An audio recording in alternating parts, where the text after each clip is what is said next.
Hey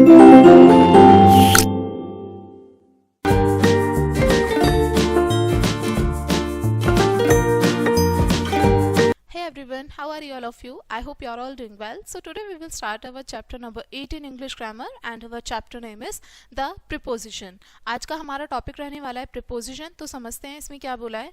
यहाँ पर आपको preposition की definition दी है.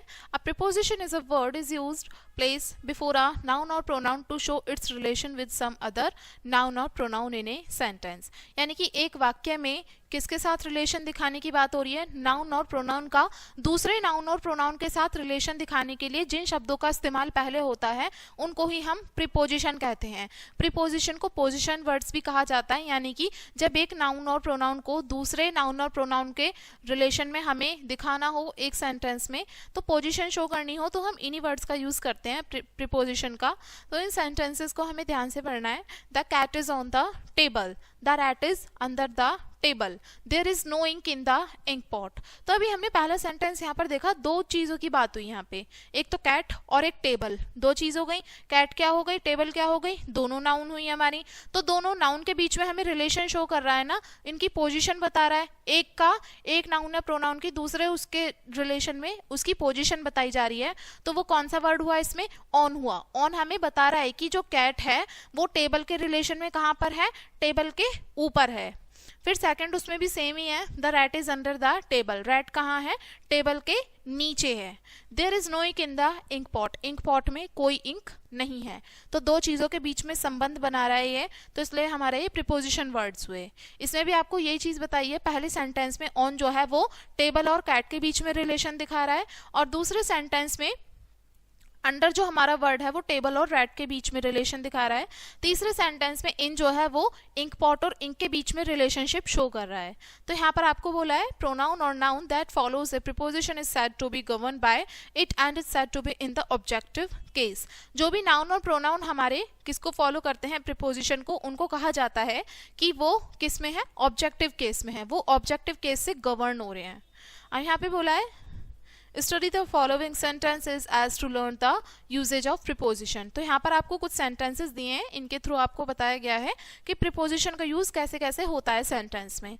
तो हमारा पहला सेंटेंस में बोला है he is absent from the school. तो फ्रॉम क्या हुआ, प्रीपोजिशन.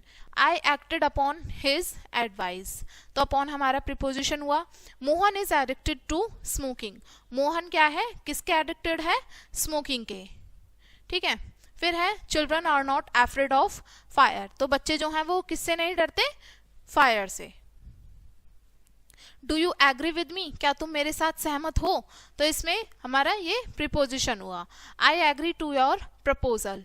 तो आगे देखें, I arrived at the station in time, तो इसमें एट हो गया, इन हो गया, ये क्या हो गए हमारे प्रीपोजिशन. फिर है I am ashamed of your conduct, I ask for your permission. Okay, please attend to me, तो अटेंड टू मी क्या हो गया है हमारा, टू हमारा प्रीपोजिशन हुआ. He is attending on the patient, he beated the dog with a stick. I was beaten by him. ठीक है. The girl is blind of one eye, तो इसमें ऑफ हो गया हमारा, इसमें टू हो गया. फिर इधर देखें, Radha is born of rich parents. यहाँ पर आगे बोला है are you busy with your work, तो इसमें विद क्या हो गया हमारा, प्रीपोजिशन हो गया. This book belongs to me, तो इसमें बिलोंग्स टू क्या हुआ हमारा preposition. Take care of your health.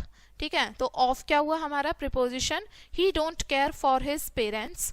The patient died of malaria. We deal in tea. I know how to deal with you.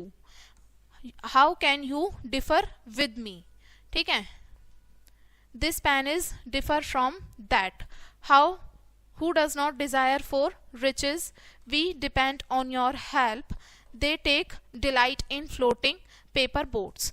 I shall remain faithful to you. You must have faith in God's justice. goats live in bushes, Sudhir is fond of some singing। तो इस तरीके के सारे हमारे words जो हैं ये क्या है, हमारे प्रीपोजिशन वर्ड्स हैं। इसमें आपको प्रीपोजिशन दिखाइए कि प्रीपोजिशन का यूज हमें किस तरीके से करना है सेंटेंसेस में। तो ये हमारा चैप्टर था प्रीपोजिशन एंड आई होप आपको चैप्टर समझ में आ गया होगा। वीडियो को यहीं पे एंड करेंगे इसी चैप्टर के साथ एंड थैंक्स फॉर वॉचिंग।